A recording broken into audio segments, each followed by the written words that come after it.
Yeah.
And they just like crap. Like that.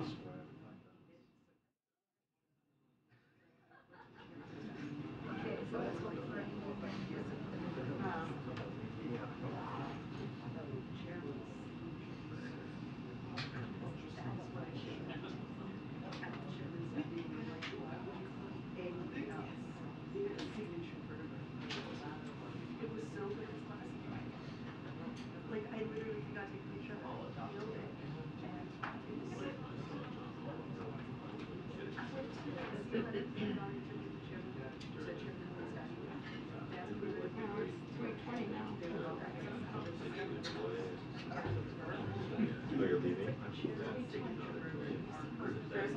Serious business.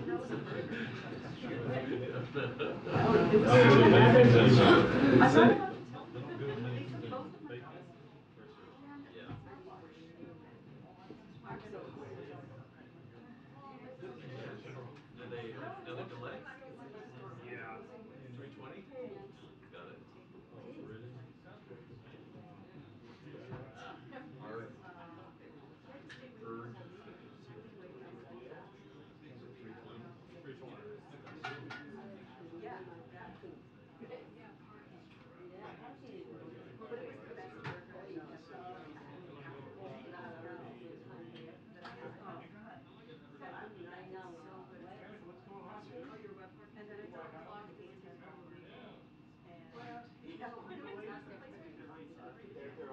It's a, yeah,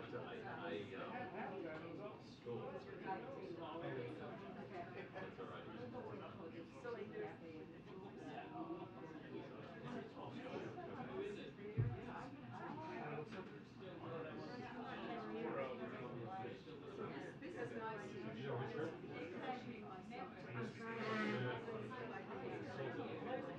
Maybe he's watching the. Oh no,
They're sitting in on the show.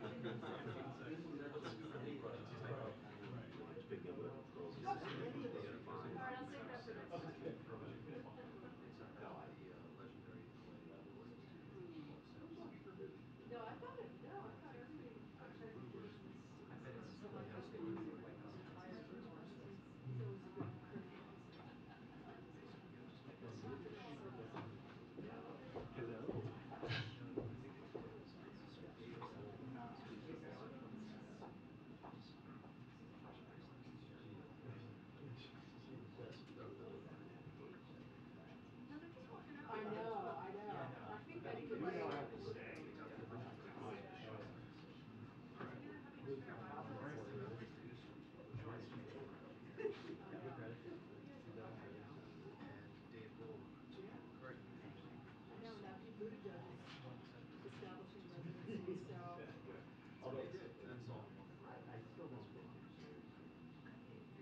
Gordon. I think I saw a violin from him a little bit ago. Yeah.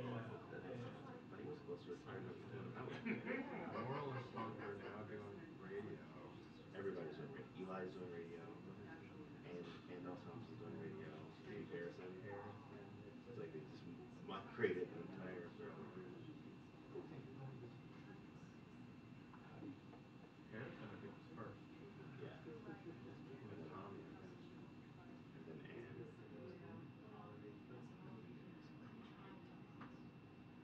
Ann started like when I started. Oh,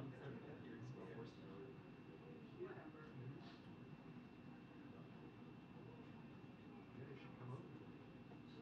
The water's warmer. To the dark side. When your dulcet tones will introduce me.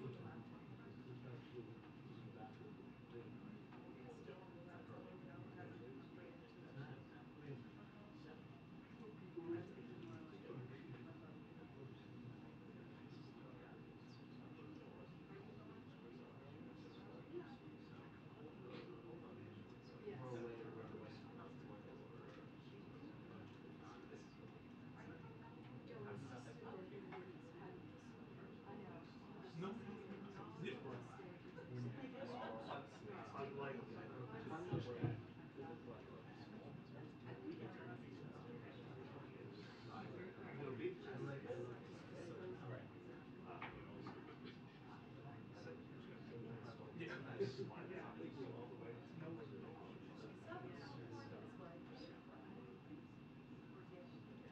Oh yeah?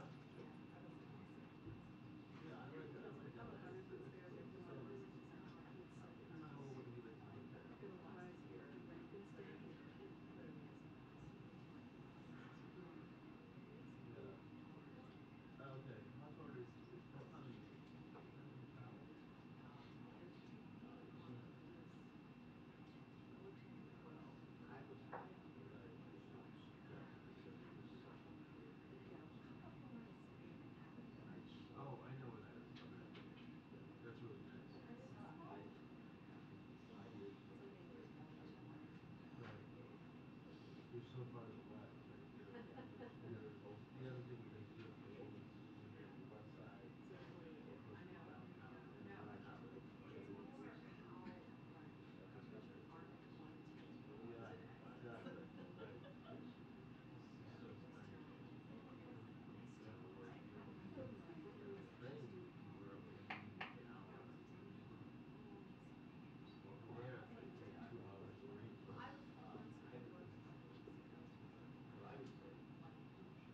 Oh, where you want to go back to? That would be lovely. No, watching again?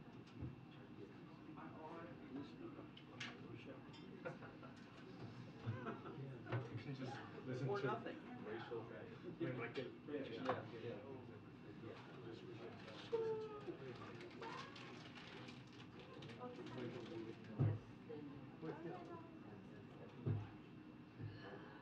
Where's your go?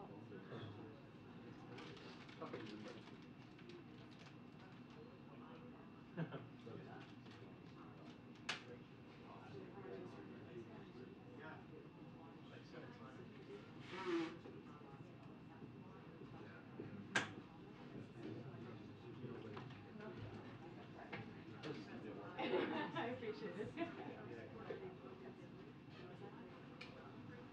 We being optimistic for coming out at 3:19 or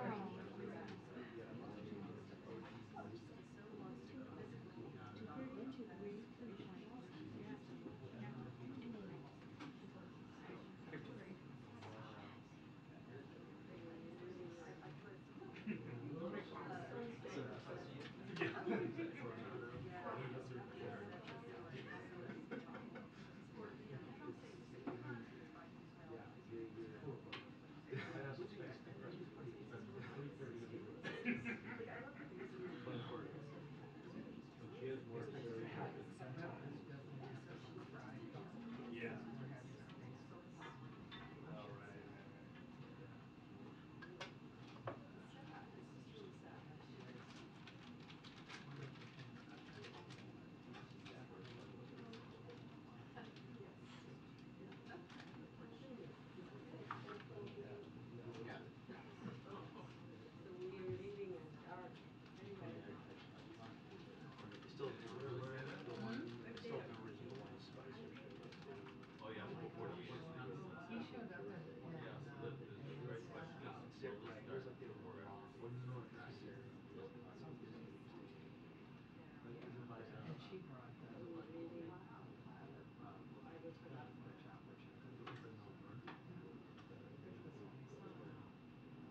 I mean, I feel validated. Okay? Yeah, I I feel took validated. notice. You flexed a little bit. Yeah, right? Never let it go. Very. When you hear me emphatically walking and you physically smell me, like, here comes her Justin, yay! Not like, oh no. Just like if I heard that in like a dark alley, I would start running. I would just begin sprinting. Attention, 2 minutes to the press briefing. 2 minutes to the press briefing.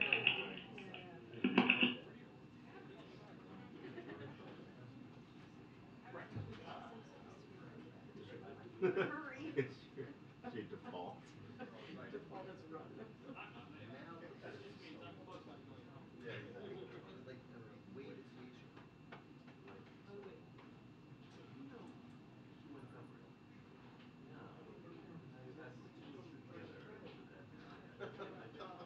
What? Like topic. Oh yeah. There's a whole little thread that really. Oh, sorry, you.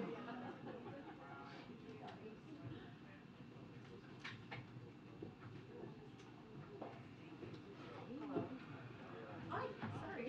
Come on. How are you?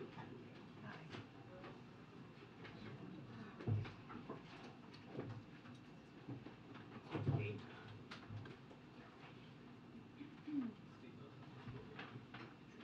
Oh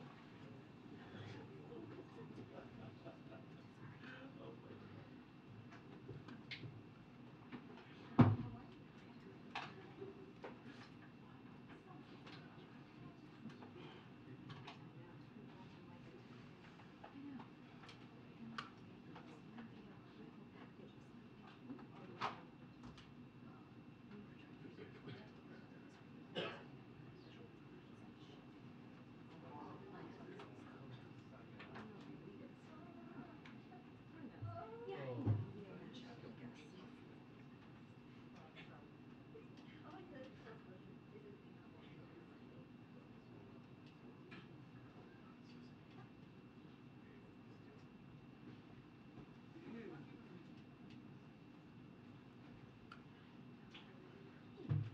Oh, thank you. I thought it was so subtle. I'm just hating.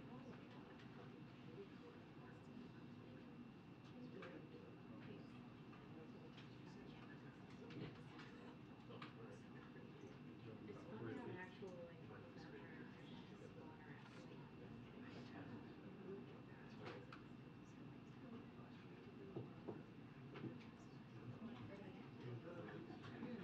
right.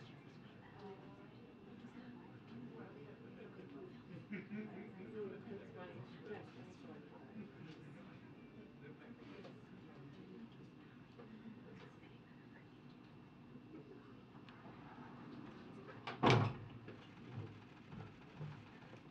Good afternoon, everyone. Apologies for being late. I had my meeting with the president of the Oval went long, so I apologize. Okay. We can go straight to questions. Yeah, I was just about to say, just give me a second, Darlene. I have a super, super short thing at the top, and then we can get straight to questions. So today marks the first day of National Flu Vaccine Week. As flu and COVID-19 continue increasing in circulation, we have two safe and effective vaccines that are our best way to stay protected this winter. The simple message from our health and medical expert is this: to be protected this winter, get your flu and COVID shots. Today, Dr. Walensky held a briefing with the American Medical Association to kick off a week where she and doctors across the country will be blitzing the airwaves about the importance of getting your COVID and flu shots. And with that, Darlene, go for it. Thank you. Can you give us a rundown on what is being done at the federal level to speed up the restoration of electrical power to the folks in North Carolina? So, as you know, the White House is has been monitoring the situation and is in contact with local officials. Local law enforcement is receiving federal support on the investigation. We will continue to let that investigation play out. President Biden has made, as you all know, critical infrastructure secure and resilience to all hazards, both natural and man-made, a priority since the first day of his administration. While we still have a long way to go, through initiatives like the bipartisan infrastructure bill and also the Inflation Reduction Act. The Biden-Harris administration is already following through on its promise to deliver those results to protect against the limit of the impacts of incidents like this. We've closely worked with private sector to strengthen resilience against the full spectrum of potential threats, including through utilizing new technologies and improving how government communicates and shares threat information with the private sector, which owns the majority of our nation's critical infrastructure. Department of Energy, Department of Justice, including the FBI, will be your best place to get more specific information. But again, we're going to let the investigation play out. But on the issue of restoring power, authorities there are saying it could be until Thursday before power is restored. Understood. So, we have been in touch with local officials, and we're going to provide any assistance needed to help them on the ground. Yeah, thanks, Breen. On Friday, you said there were no plans of going to Congress for any legislative changes to the IRA for France and Europe. Over the weekend, there were some French officials who said that one way of making the tweaks that President Biden proposed to the IRA was through executive orders, and we're wondering if the administration has already started working on certain EOs, or if you're planning to work on them going forward. Can you offer any specifics? So there's two things. The first thing is the president was clear that there are ways that we can address Europe's concerns, right? The concerns that they actually have. This is a matter we are working through substantive consultation with our European counterparts. We don't want to get ahead of that process, but we're going to have those conversations and find ways to, again, address their concerns. I was speaking to specifically like glitches that might be that we have heard about in this particular piece of this law now. And so what I was saying, no, we don't have plans to go back to Congress on that. But when it comes to their concerns, of course, we're going to have conversations with our European allies. And specifically on that, I mean, the administration did say during the French president's visit that that it had worked on overcoming French objections to whatever it is that they were talking about with respect to the IRA. But the administration has, again, of course, not released any specifics on that. And I know you're talking about having future conversations with them, but could you talk about the work that has gone in so far? So, not going to get into specifics. Again, we want to have this conversation. There's a process that's happening. Don't want to get ahead of that. But I also just want to say, and you've heard us say this many times, the Inflation Reduction Act was a historic piece of legislation. It's going to help Americans, millions of Americans across the country, as we talk about lowering cost, as we talk about really attacking the number one priority when you think about the economy for the president, which is lowering costs on health care, lowering costs on energy, doing that historic investment on fighting climate change. So this is something that the president is very proud of, and it's going to really, truly change lives. When it comes to the concerns of our European partners and allies, certainly we're going to do our best to have those conversations, but I'm just not going to get ahead of the process that's currently happening. One on on the oil price cap. Obviously, Russia has said that they're not going to abide by it, even if that means cutting production. Ukraine is saying $60 is way too much. Russian oil blends are selling in Asian markets at $79 a barrel, which is like $20 higher per barrel, and which kind of shows that there is willingness to buy oil from Russia at that price.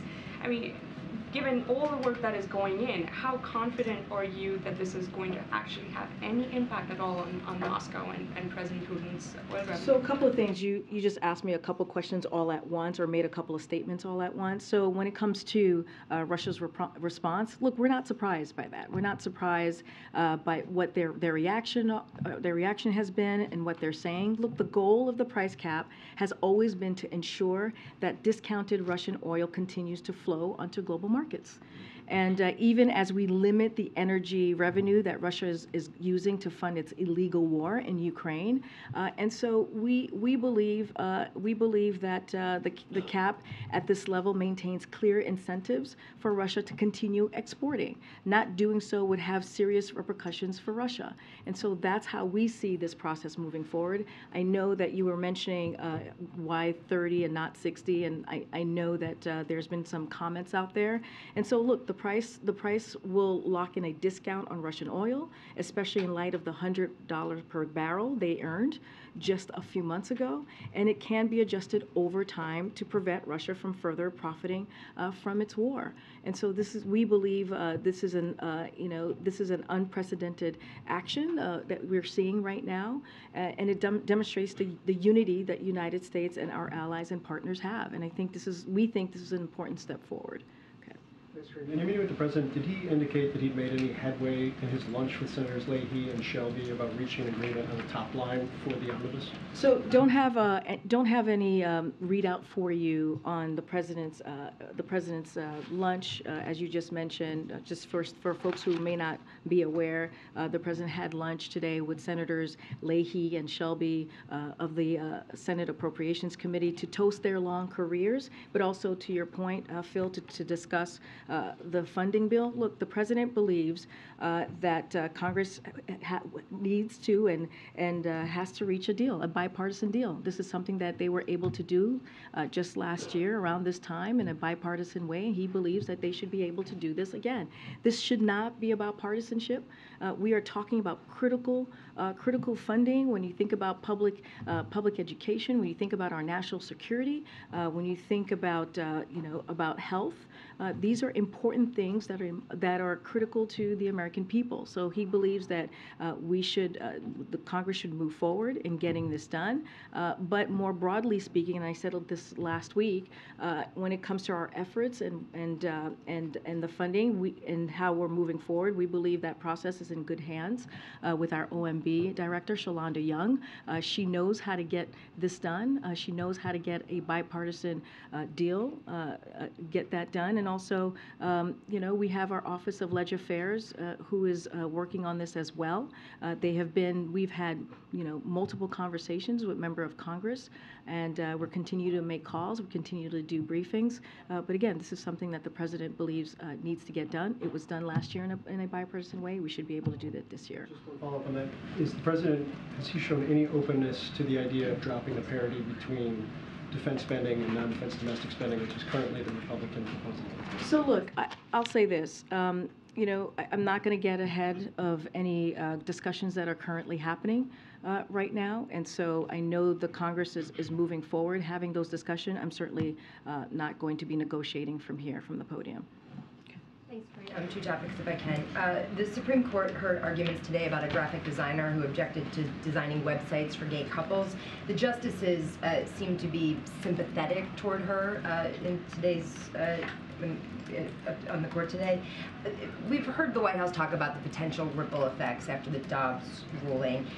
Do you have a comment on this specific case and any concerns from the administration about the potential wider implications of this particular case? So I want to be very careful here. Don't want to weigh in or prejudge the Supreme Court's outcome. That's something I'm going to do here at the podium. But to your point, more broadly speaking, and we have talked about this, we recognize the right to free speech, and we support ensuring that no one is discriminated against or refused services because of who they love and who they are.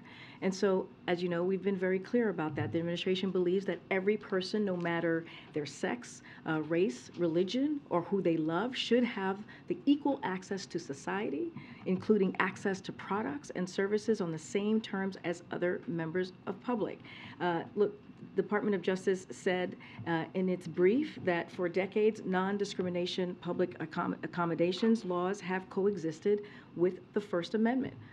Courts have recognized that we can require businesses open to public to service people regardless of their backgrounds, even when that means businesses must incidentally engage in speech which they disagree upon. So this is no reason to upend this balance right now, as the Department of Justice just laid out, as I just laid out what they said in their brief. But again, I don't want to weigh in. I don't want to get ahead of what the Supreme Court's decision will be on this. And on the year-end wish list and to-do list, is there a push right now by the White House to renew the expanded child tax credit?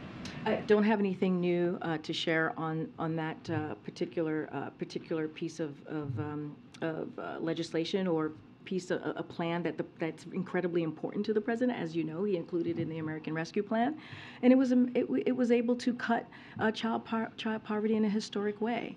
Again, important issue for this president. Don't have anything to share to share further on that particular plan moving forward. Okay.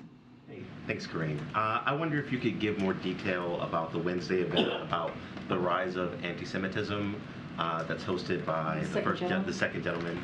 Messed that Are up. you going to call him the first gentleman? Slipped up. How long has it been in the works, and what do you hope what does the White House hope Mr. Imhoff adds to the debate? So a couple of things just to give you some insight of what's going to be happening with the roundtable talks, the anti-Semitism roundtable talks that the second gentleman will be hosting. So first and foremost, President Biden has consistently spoken out. I just want to make sure that's clear against anti-Semitism, its rhetoric, its hate, and all of the vile language that we have been hearing, which is incredibly dangerous this past couple of weeks. And so we're going to continue condemning anti-Semitism and hate wherever it exists. It should not have a place in our society. And so you'll continue to hear that. The president says silence is complicity. And so, that is something that we will make sure that we continue to condemn. Now, as it relates to Wednesday, the second gentleman, Douglas Emhoff, will convene a roundtable with Jewish leaders from across the country. The roundtable will include leaders of Jewish organizations fighting anti-Semitism that represents the wide range of Jewish community, from students to seniors, and including Reform, Conservative, and Orthodox denominations. And the second gentleman will be joined by Ambassador Susan Rice, White House Domestic Policy Advisor Ambassador Deborah Lipstadt, Special Envoy to Monitor and Combat Anti-Semitism, and Keisha Lance Bottoms, Senior Advisor to the President for Public Engagement. He felt it was important to host the roundtable, given the rise, as I just was mentioning, of anti-Semitism that we have seen over the past several months, and even longer. This is something the second gentleman takes very personally. He is the first Jewish person in this role, the first Jewish individual married to a president or a vice president. He has said himself that he is in pain. And that this is something we cannot normalize, and that's one of the reasons, as I just laid out, that he wanted to do this personally. Just a follow. Is it something that he asked for, or something that the president directed him to do? Well, I just laid out, the president has been very clear in condemning anti-Semitism, the hate that we have been seeing, racism, the increase of hatred that we've been seeing just the past several months. So this is something that his administration more broadly is going to continue to do when we talk about condemning that type of speech. But look, I just laid out, this is something, when it comes to this roundtable that the second gentleman is holding, it's something that is very personal to him and important for him, that he believed that he needed to do. And clearly, it's part of our administration's response, and certainly we'll welcome it. Thanks, Corinne. To follow up a little bit on that, the week ahead after Wednesday, there were no public events for the president. Is that so he can take a more hands-on approach to the spending deal if necessary? And can we expect him to drop by that anti-Semitism roundtable on Wednesday? It's a good question. I don't have anything to preview at this time on if he will be able to stop by. Clearly, we're always working through the president's schedule, as you know. But just to lay out the president's engagement on the as we're discussing the government government funding bill. Look, as you know, he had the Big Four here last week in leadership to talk about. They talked about this. You saw it in the readout. He met with President Leahy and Senators Leahy and Shelby to have the discussion about the omnibus bill.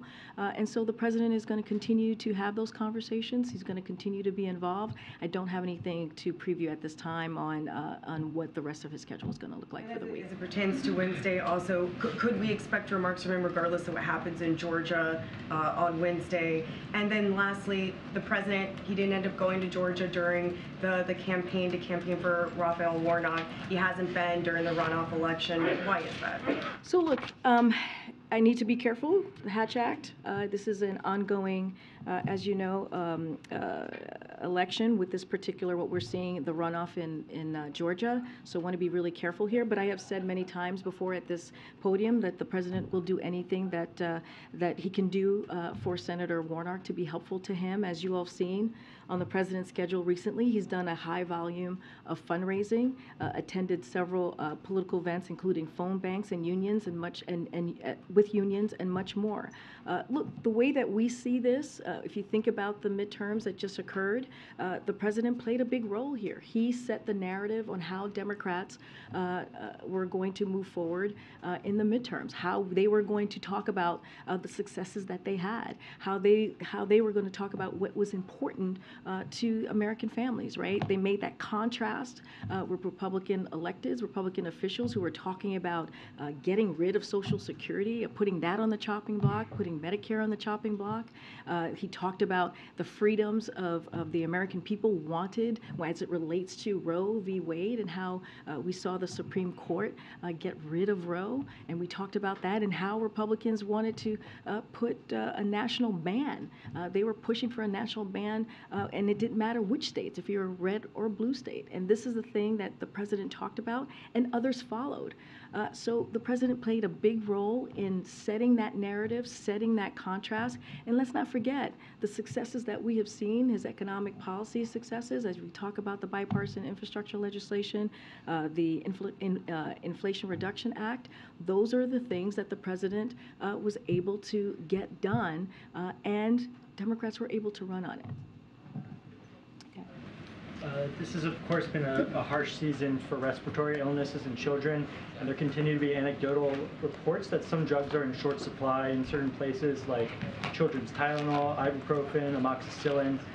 The supply chain is clearly under duress, and some Americans are struggling to find the drugs they need. What's the administration doing about it, and how big of an issue do you believe it is? So first, I would refer you to the FDA, who is keeping a close eye on this, and they will share more on any details about supplies as it relates to concerns on drugs, which you're laying out to me, Ben. But what I'll say more broadly on this is, for context, is that drug shortages are not uncommon, and is something the administration is regularly monitoring. The FDA is always tracking shortages at the national level and works closely with manufacturers to understand their production and supply. And while FDA does not manufacture drugs and cannot require a pharmaceutical company to make a drug, make a more of a drug, or change the distribution of a drug, FDA is in touch with the various manufacturers and stand ready to provide support where possible. Again, this is something that we are monitoring. I would refer you to the FDA on any specifics. Are you considering stepping in and working with companies in any way similar to how you all did with the baby formula shortage? I don't have anything more to share on any type of outreach, but again, FDA would be the best place for you to get more details on how they're moving forward with this. Go ahead, Ouija. Has the administration decided whether to appeal the court ruling that ends Title 42 because the deadline is this week? So I've been asked this question a couple times in the briefing room. This is something that, because it's a legal matter, is something that the Department of Justice will decide on, and I would leave it to them. We understand that the administration is considering a proposal that would bar certain migrants from receiving asylum here in the U.S. if they don't seek asylum in other countries first. Is that a proposal that you're moving forward with, or are there any other alternative measures to Title 42 on the table? So, look, we are committed to continuing to secure our borders while maintaining safe, orderly and humane processing of migrants. That is something that we are committed to under this administration. This will remain the case with Title 42 when Title 42 is lifted. Any suggestions that we might be changing a policy or looking at a different policy is inaccurate at this time. I know there's been conversations about that. We haven't made no such decisions have been made yet. But again, we are committed to securing our border. I have a couple questions on this Chinese hack by the group APT 41. The Secret Service says that this state-sponsored group of cyber criminals stole at least $20 million in COVID relief, including small business administration loans. I know that ring. Unemployment insurance funds. What safeguards are in place to prevent this sort of fraud, and why did they fail, is my first question. So look, we don't comment on specific law enforcement cases, so clearly not going to do that from the podium, but the president has continually embraced and called for strong oversight and enforcement against potential fraud. The president made clear that in the State of the Union, in his State of the Union just earlier this year, and when he announced the Justice Department's appointment of a chief prosecutor for pandemic fraud as part of the interagency COVID-19 fraud enforcement task force. So for more on any specifics on this or any more details, like again, this is a legal enforcement matter. This is something that the Department of Justice would be. Face any consequences? Again, this is something that the Department of Justice would be dealing with, as it is an ongoing law enforcement matter. Okay, good. Thanks, Corinne. On the trip tomorrow, President Biden has visited a lot of semiconductor plants. Can you just talk about what makes this one special? Is it based on that it's run by Taiwan company? Is it advanced chips? What's kind of differentiates this trip? So it's a very good question. We are going to be having a background call this evening at 6:30, which is going to be led by Brian Deese. And so I would encourage all of you to join that background call, and you'll have more specifics. I'm sorry, a backgrounder. Backgrounder, yes, it's a backgrounder. And it'll, as you know, it's usually lifted the next morning. So yes, it is a background call with Brian Deese that'll happen at 6:30. So again, I'll encourage all of you to join. But look, as you know, he's going to be going to Phoenix, Arizona to be discussing the American manufacturing. Under this president, we have seen American manufacturing coming back to the U.S., and a lot of that is because of the president's economic policies. We've seen more than 700,000 manufacturing jobs created under this president, and he is going to continue to talk about that, talk about the Chips and Science Act and that historic piece of legislation that was, as you all know, a bipartisan piece of legislation that is going to continue making sure that we have manufacturing jobs right here in the U.S. So again, you'll get more details on that. Don't want to get ahead of that conversation that will be had by Brian Deese at 7:30. It's a background call. I, again, encourage all of you to join. Thanks, Corinne. Two questions for you. First, on the North Carolina power outage. The local authorities have said they believe it's an intentional attack. Is the White House aware of any motive that might have been behind that? Again, I'm just not going to get ahead of the process. It is being looked at, investigated currently. I'm going to let that investigation play out. I would refer you to the Department of Energy, Department of Justice, FBI, to get any more specific details on that. And then Democratic leaders in the House are discussing attaching Senator Manchin's permitting bill to the annual defense policy bill, which is a must-pass.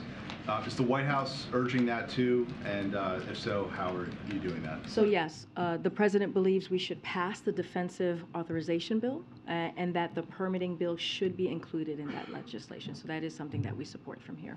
Go ahead, Stephen. Other things on the to-do list, the antitrust tech bill. Does the president want to see action on that in the window? I don't have anything more to say than what I shared last week. I refer you back to I was asked about this a couple times last week, so I refer you back to those comments. Thanks. The Electoral Count Act reform, is that something? That is something that is indeed important to the president, and he wants to see that move forward.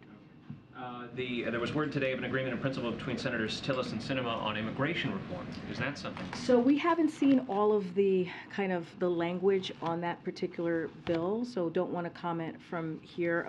Don't want to get in too far ahead. I know there is a drafted proposal, but look, the president has repeatedly called on Congress to permanently protect dreamers, farm workers, essential workers, and others, and to provide them with the pathway to citizenship. Remember, the first day of his administration, he put forth a comprehensive immigration bill. So we are committed to working with members of Congress from both parties on real solutions to modernize and our outdated immigration system. So that is certainly a priority for the president, but we haven't seen the detailed proposal, so I can't comment about that from here. One last thing. Senator Shaheen has a statement. She's apparently not coming to the ball tonight. Oh, okay. She's upset that the president endorsed a proposal to put South Carolina ahead of New Hampshire, and she says that New Hampshire is now vulnerable for her party. Does the president have a response to that? So look, we honor the Hatch Act, as I mentioned many times before here, as we are talking about a potential election, a 2024 presidential election. But looking backward, it is the ultimate irony, that the 2020 election was proven by the Trump administration's Homeland. Oh, sorry, I think I got ahead of myself there. We take the law very seriously here, and so that's the number one thing. And again, I want to be very careful because of 2024. And it places strict limits on what I can say because of the Hatch Act about future elections and, of course, political party processes. I know I was asked this question many times before about the DNC, and so I've always referred folks to go to the DNC. But again, as a candidate in 2020, and as we have heard the night of the New Hampshire primary, Joe Biden was very clear that to him, respecting our diversity as a nation and breaking down barriers for our people is a fundamental principle. And so he believes that what Democrats in office stand for, and he has upheld that principle as president. And so, again, you've seen him do that throughout his almost 2 years in administration, making sure that we see the diversity within his administration that is represented clearly across the country, and he wants to honor those values. And so that's as far as I'm going to get from here about the specific calendar. Again, don't want to get into politics as it relates to political parties. Okay. Green, can you talk about with Congress considering repealing the COVID vaccine mandate for service members in the NDAA? John Kirby spoke earlier about the president's position, Secretary Austin's position of wanting obviously to keep it. So what is the White House prepared to do for that aspect of it, and is the president personally engaging with lawmakers on this? So look, when the president met with the Big Four just last week, as you all know, Leader McCarthy raised eliminating the requirement that service members be vaccinated against COVID-19. So clearly they had a conversation, as you asked me about talking to members. The president told him that he would consider it, but also made clear that he wanted to consult with the Pentagon. And since then, as we've all heard, the Secretary of Defense has recommended retaining the mandate. That's because the COVID vaccination requirement was put in place to keep our service members safe and healthy and prepared for service. And I would remind, I remind all of you that the Pentagon has a range of vaccines. It has long required. So this is nothing new. Again, this is, there's history here. There's precedent. So with respect to NDAA, those discussions are ongoing. I don't want to get ahead of it, but clearly, as I just mentioned, it was brought up in their conversation that he had with the Big Four last week. Has he had conversations about it since then? I don't have anything else to preview at this time for you on conversations specifically on the NDAA. I can say that we're just not going to get ahead of the process that's currently happening in Congress. And you said from the podium that the White House isn't going to respond to every single thing that former President Trump says or does, but the White House also did put out some statements over the weekend about his calls to essentially overturn the 2020 election and put aside the Constitution. So I'm wondering if you can elaborate on that and share more about in response to his comments. So look, and again, he is a declared candidate, so want to be very careful on how I respond to someone who has declared in 2024. But, you know, this is what I was trying to say earlier, you know, as it relates to, 2020 and election conspiracy. Look, it's an irony, right, that that 2020 election was that he says this because ultimately it was proven by the Trump administration's Homeland Security officials to be the most secure of all time. And not just the Homeland Security officials, it was also upheld by Trump's administration's Attorney General and by over 80 federal judges, of whom were nominated by Donald Trump himself. And so in 2022, the American people came together just past midterms and utterly rejected the dangerous conspiracy that we have been hearing, the big lie that we have been hearing from the former president, but also many Republicans. And so, look, they have been, American people have been very clear. They oppose the way that Republicans have talked about this. They oppose the violent rhetoric that extreme MAGA officials have engaged in. And so we should listen to what the American people had to say just a couple weeks ago. Go ahead. Karine. Yeah, and then I'll go back. Thank you. Okay, thanks. Just on Arizona again, is there another side to this trip, a political side and beyond the chips aspect? Because he's done a lot of similar speeches in future or current plans. Probably to a lot of Americans, Arizona, politically speaking, might sound like that place where they have a lot of election deniers. So it's kind of a hot spot politics. So I'm not going to get ahead of the background call that's going to happen at 6:30. I'm going to let Brian D. speak to why this trip is so important, why what TSMC's semiconductor material manufacturing facility is a big deal. And so don't want to get ahead of it. I will encourage you to join the call, and you'll hear more about the president's trip tomorrow. Okay, but I mean, I'm not talking on the chip side, right? I know you're asking me if there's. Is there a message politically? If you're asking me, oh, because it's in Arizona. Yes. Why? Because he's been to a bunch of places that are, relatively similar. No, I hear your question, but the president. Different part of the country. No, I hear your question, but the president has said this over and over again. He's a president for everyone. Whether you live in a red state, blue state, purple state, this is about delivering for the American people. This is about keeping his promises as he moves forward with his economic policies.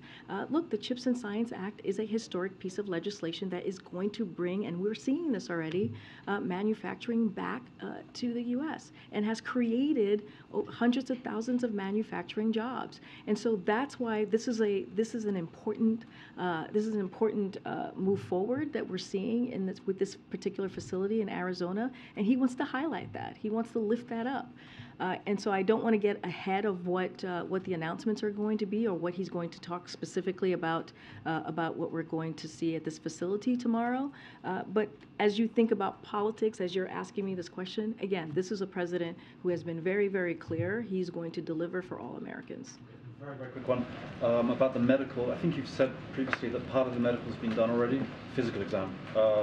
When will the rest of it be done, like very roughly? Is it by the end of the year? Or? Don't have any specific dates to lay out or timeline to lay out. I can say, I think I've said this last week, it was going to be in the next few months. We will release the president's physical in the same fashion, in the same transparent fashion as we did last year. Karine, thank you so much, Karine. This morning, the National Security Advisor met with President-elect of Brazil, Lula, for about 1 hour and 30 minutes. What would you highlight from the meeting? And also, Mr. Sullivan invited Lula to the White House before Lula's inauguration, January 1st. Is that visit happening?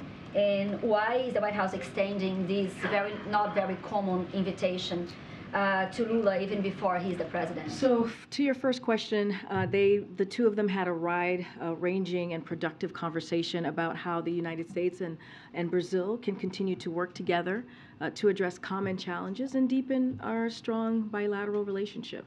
And we will have a fuller readout of the visit, Jake Sullivan's visit to Brazil later today, and you'll have more details on that. To your last question, look, we will have more to share on that soon. As your question to a visit, look, this is really important to the president. We have said before, we've been working with members of incoming Lula's administration for face-to-face engagement. That's nothing new. We've talked about that, and we at high levels, so that we can hit the ground running once President-elect Lula becomes president in January. So this is something that we have been very clear about, very transparent about. Again, as I just stated, we want to hit the ground running with that relationship, that important bilateral relationship that we have with Brazil. And did the White House decide who you guys sending to the inauguration? It's going to be the vice president. The delegation, yeah, U.S. delegation. Yeah, who's going to be leading the delegation? We'll have more to share on what that makeup of the delegation might look like. I don't have anything to share for you at this time. Good.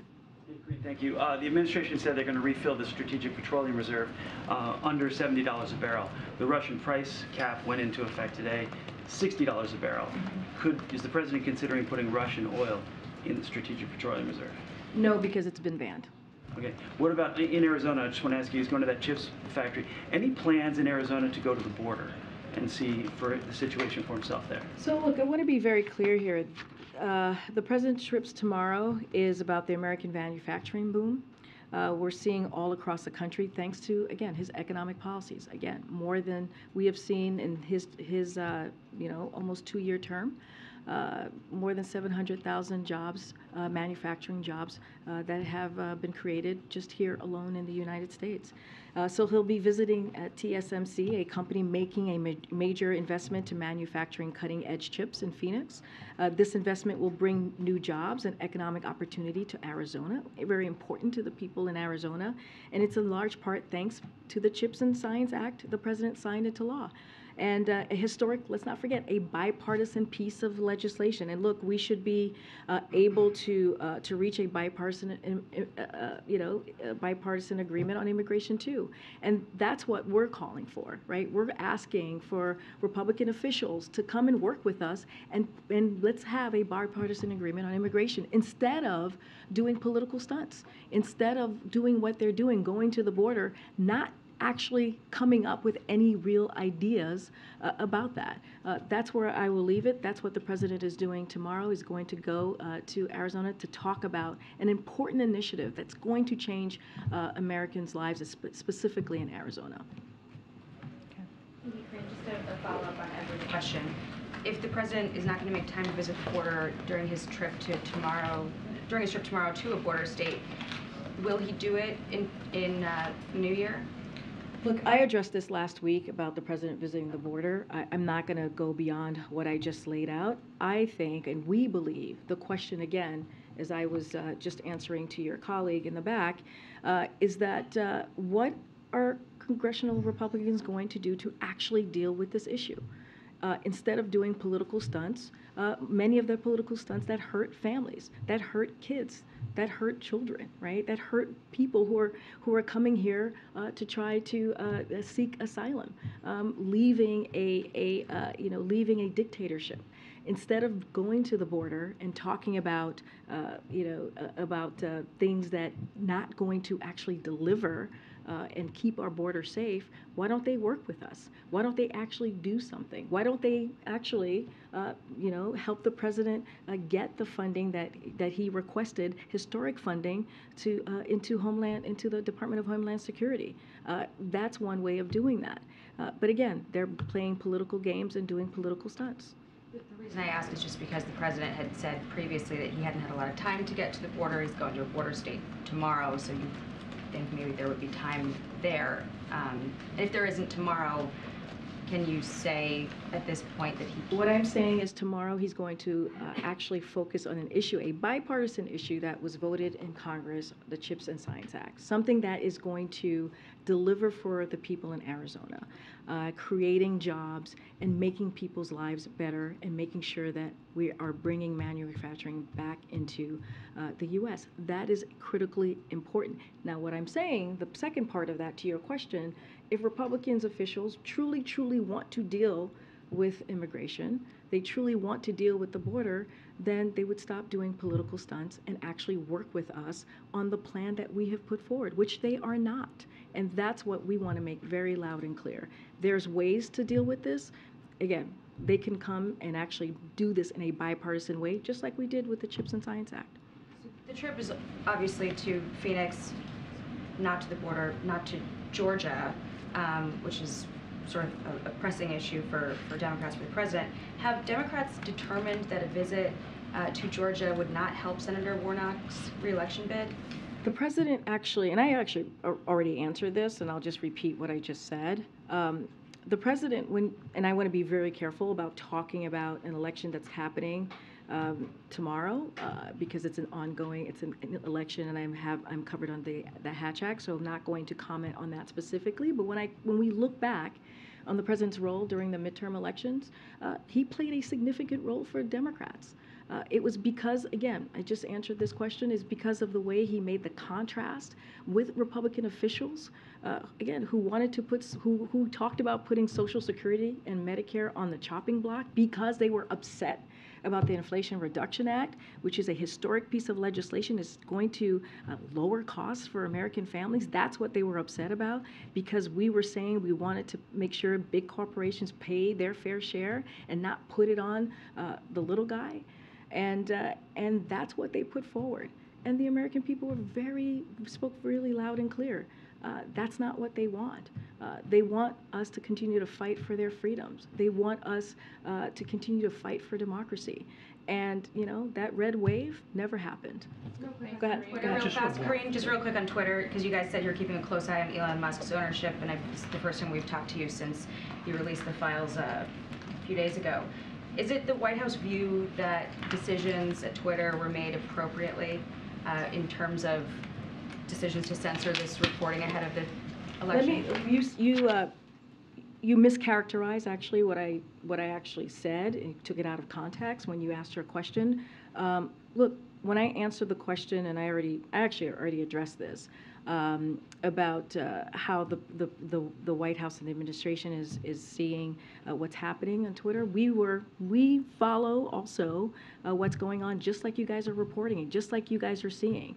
And what I was commenting to is like, yes, we're seeing what is happening, just like you all are seeing what's happening with Twitter. So just want to clear that up, because you definitely mischaracterized what I said or put it out of context. And so can you ask your question again? Yes, I mean, my question was that you had said, I think 6 or so days ago, that the White House was watching closely the situation at Twitter after Elon Musk's ownership of it with respect to misinformation. And because these files were released on the basis of, you know, hack materials clause at Twitter, decisions were made to censor reporting leading up to the election. My question was, is it the White House view that these decisions were made appropriately in light of what has come out?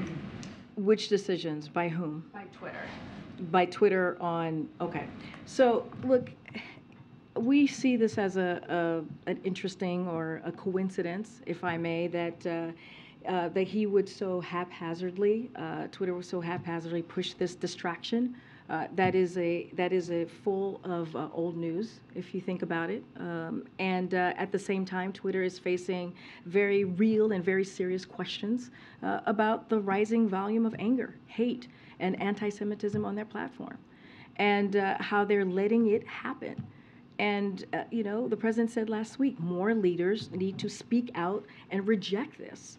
And it's very alarming and very dangerous. But our focus right now is helping the American families. I just talked about what the president is going to be doing in Arizona, talking about the CHIPS and Science Act, talking about how we're bringing manufacturing jobs back here to the U.S., talking about under this administration, more than 700,000 jobs have been created, in manufacturing jobs to be more specific. Look, what is happening, it's frankly, it's not healthy. It won't do anything to help a single American improve their lives. And so, look, this isn't. We see this as an interesting, coincidence, and you know, it's a distraction. Thanks, Kareem, just one more on the NDAA. Some members of Congress are talking about providing security assistance to Taiwan in the range of about $10 billion over 5 years. Does the White House have a position on that?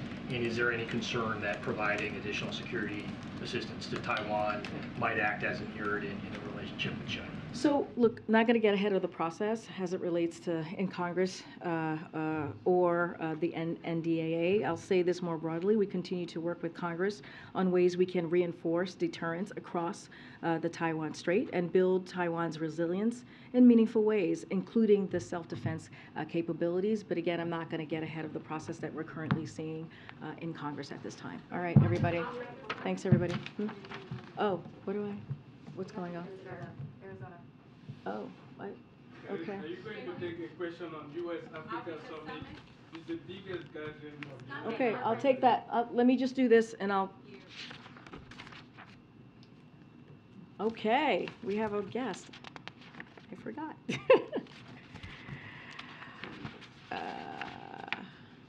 Okay, so we are pleased to have a local reporter from the Arizona Republic and Arizona Central join us in the briefing room today and ahead of the President's trip as we've been talking about Arizona and the CHIPS and Science Act. His name is Ronald J. Henson. He is the paper's national political reporter and has been a member of their team for about 15 years. And Ron, thank you for joining us. Hello. Yeah, hi. Thanks, Corinne. As you know, the TSMC plant was announced in 2020. So wanted to know a couple things. Number one, what should ordinary Americans expect that is attributable to the CHIPS Act? How soon should they be seeing the effects of that in Arizona or elsewhere?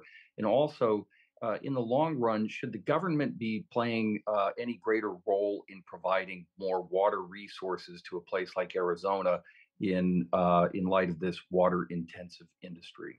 So on your first question, Ronald, I would refer you to the Department of Commerce as timeline. They're working on this and they're playing point when it comes to the CHIPS and Science Act. On your final question, it's important that these facilities are built sustainably and in a way that doesn't harm the environment of a region. We know that these chip fabs can be water intensive, but both TSMC and Intel have taken steps to reduce water usage at their facilities in Arizona. In the case of TSMC, they have planned on a site industrial water reclamation plant that will significantly reduce liquid discharge. Within the Biden administration, it is an issue we take very seriously, as evidenced by funding for Arizona drought resiliency resources, included in the Inflation Reduction Act, as you know, Ronald. And as these projects continue, state officials, local officials will need to take this issue seriously as they work with chip makers and build in their region. And so there you go, Ronald. Thank you so much for joining us on, I know there was a question on the summit. We will have more. We will have more to share in the next couple of days. Yes, the U.S. summit is incredibly important. We have invited 49 African heads of state to Washington, D.C. for a 3-day summit to highlight how the U.S. and African nations are strengthening our partnerships to advance shared priorities. The summit reflects the U.S. strategy towards Sub-Saharan Africa, which emphasizes the critical importance of the region to meet this era's defining challenges. Again, we will have more to share on the upcoming days. I gotta go, guys. Thank you so much.